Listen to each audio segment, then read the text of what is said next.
Estamos conversando con el doctor Diego Valadez, quien es unánimemente reconocido como el mejor constitucionalista de México y uno de los especialistas más influyentes en el constitucionalismo democrático de América Latina.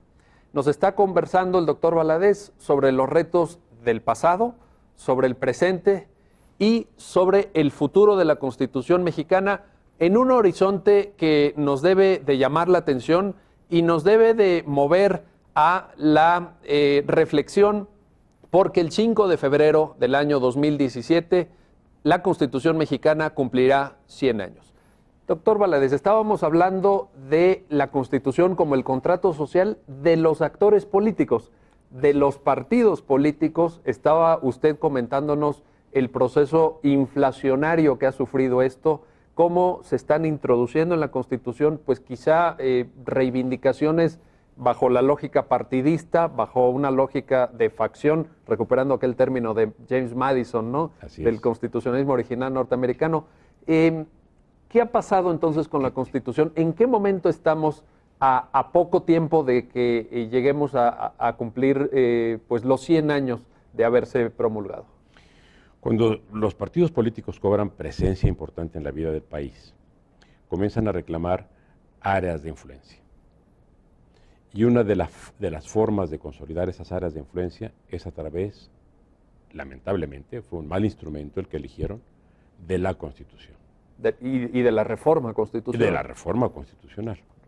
Usted y yo, doctor Carbonell, somos partidarios de partidos políticos democráticos. Sin duda. Y sabemos que no hay democracia sin partidos políticos. Es correcto. El problema es que nuestros partidos políticos pueden tomar una deriva que les resulte perjudicial a ellos y por tanto a la democracia. Las reformas las han hecho de tal manera detalladas, reglamentarias, casuistas, que lo que pretenden con ese detallismo del que han saturado a la Constitución es que queden protegidos sus intereses. Pongamos ejemplos concretos. Bueno, por ejemplo, la designación de titulares de los numerosos órganos autónomos. Que se han ido multiplicando incluso los propios órganos. Ya son en este momento por lo menos 13. Correcto. ¿Y qué ha pasado? Que ahora, por la forma como se establece la designación de los titulares, se ha acabado por determinar una especie de intercambio entre los partidos políticos para que las diferentes vacantes se vayan llenando casi por turno o casi por intercambio de apoyos. El partido A apoya al partido B para que se elija al titular o a los titulares de un órgano, a cambio de que luego el partido B resarza o retribuya al partido A con la aprobación de otras designaciones que también le interesen. Esta es una perversión de la vida pública y de la función constitucional. Por tanto, hay que regresar la Constitución, no a sus orígenes, pero sí a lo que corresponde a cualquier instrumento de estas características. La Constitución mexicana es en este momento la segunda más extensa en el mundo después de la Constitución de la India. Porque justamente los partidos, entre este juego de intereses y la desconfianza que se tienen unos con relación a los otros, ha hecho que pongan en la Constitución todo tipo de detalles y de minucias. Por ejemplo, en el artículo 41 en materia electoral está incluso determinado cuánto debe durar un spot. Así es. El número de segundos que debe durar un spot. El número de segundos. Eso en la lógica y en la historia que usted ha estudiado de forma magnífica y profunda del constitucionalismo, ¿es común?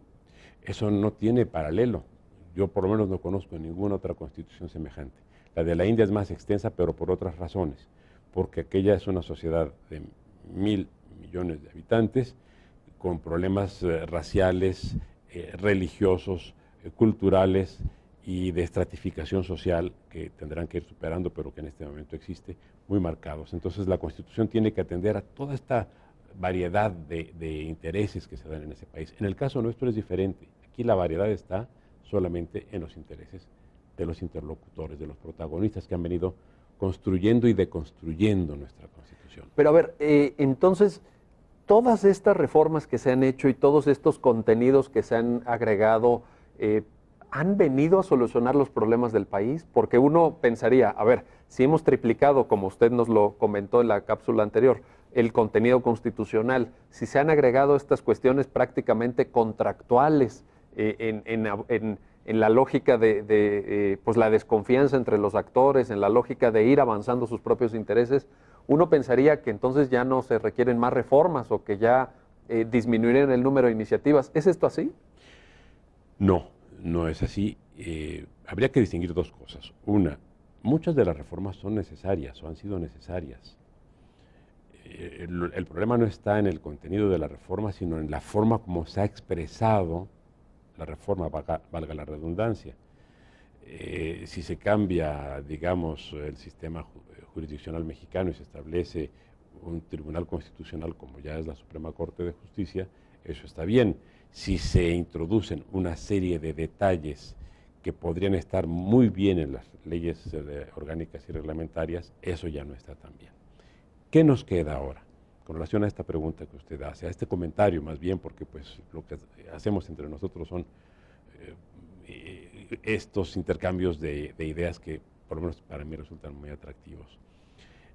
Lo que nos queda es replantearnos una reordenación del texto constitucional para quitarle, para suprimirle todos los elementos reglamentarios que serán incorporados y que no corresponden a una norma de carácter general como nuestra Constitución, dejando solo lo esencial, dejando la parte de principios y de reglas generales que permitan, por otra parte, que la vida política vaya resolviendo y vaya atendiendo. En este momento lo que hemos hecho es rigidizar la política a través de la rigidización de la Constitución. Y entonces, cada vez que hay un pequeño cambio político o un gran cambio político, tiene que darse el cambio en la Constitución. Como usted decía, si quisiéramos tener spots de 30 segundos de duración, habría que reformar la Constitución, que solo permite que sean de 20 segundos de duración en materia político-electoral. No es muy funcional. Para nada. A ver, aquí tenemos entonces lo que usted está planteando es algo del mayor interés, porque lo que usted está poniendo en la mesa es el futuro de la Constitución, nuestra tarea. Dice usted, dejemos o transitemos hacia una Constitución de principios, una Constitución con contenidos más escuetos, y quizá también me atrevo a sugerir, para escuchar desde luego su punto de vista, una Constitución reordenada, porque parece que digamos, la lectura que pueda hacer un ciudadano, no un experto, sino un ciudadano del texto constitucional, pues tampoco es fácil, es un tanto pedregoso el desarrollo de los artículos, el acomodo. ¿Qué podemos hacer ahí? Por supuesto. Por ejemplo, todos sabemos que el Procurador General de la República es un colaborador del Presidente de la República. Pero si nos vamos a lo que dice la Constitución, nos encontraremos con que la Constitución dice mentiras, porque la Procuraduría General de la República forma parte del Poder Judicial de la Federación. Está dentro del capítulo, ¿verdad? Está dentro del capítulo correspondiente, y lo mismo en la Comisión Nacional de los Derechos Humanos. En el artículo 102. En el 102. Y en la sección de los derechos humanos, en la primera parte de la Constitución, están órganos constitucionales también, doctor. Que no tienen nada que ver con los derechos humanos, por lo menos en un sentido estricto.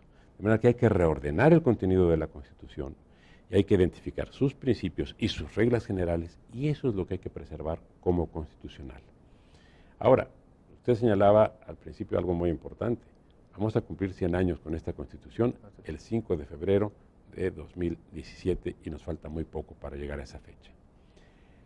Hoy la Constitución, tenemos que establecerlo así, no es un tema de opinión pública.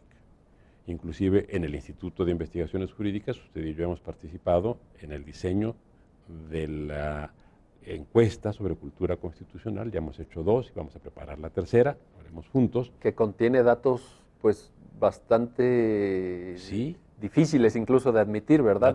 Datos duros. Demuestra, a ver, coméntenos ahí. Bueno, ¿cómo está lo que ahí se muestra es que, en primer lugar, hay un desconocimiento de la Constitución dominante en la población. Más del 90% dice que no la conoce. No la conoce. Y en segundo lugar, hay una corriente creciente adversa al orden normativo constitucional. Muchas veces se ha preguntado que si para resolver un problema lo importante es el resultado o es el procedimiento constitucional, y la mayor parte está contestando en este momento que lo importante es el resultado.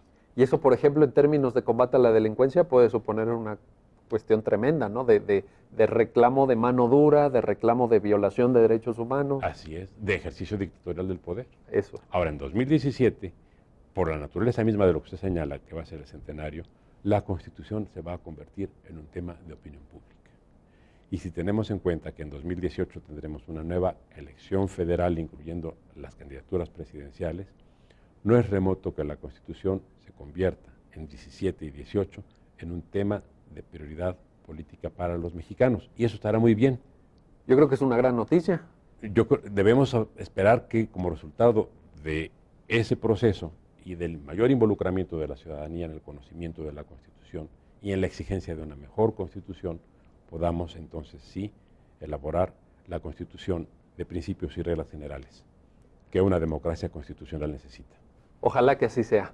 Muchísimas gracias, doctor Valadez. Gracias, doctor Javier. Pues ustedes pueden ver que tenemos mucho por pensar, mucho por reflexionar. Me quedo con esta idea muy sugerente que nos comparte el doctor Diego Valadez, en el sentido de que el primer paso que tenemos que dar como mexicanos es conocer nuestra Constitución. No se justifica que más del 90% de la población diga que no conoce su Carta Magna, cuando debería ser el primer ordenamiento, la primera referencia de nuestro proyecto común, de nuestra vida civilizada compartida. Así que ya lo saben, hay que leer la Constitución, hay que asomarse a sus contenidos, de los cuales tenemos mucho para aprender. Muchísimas gracias.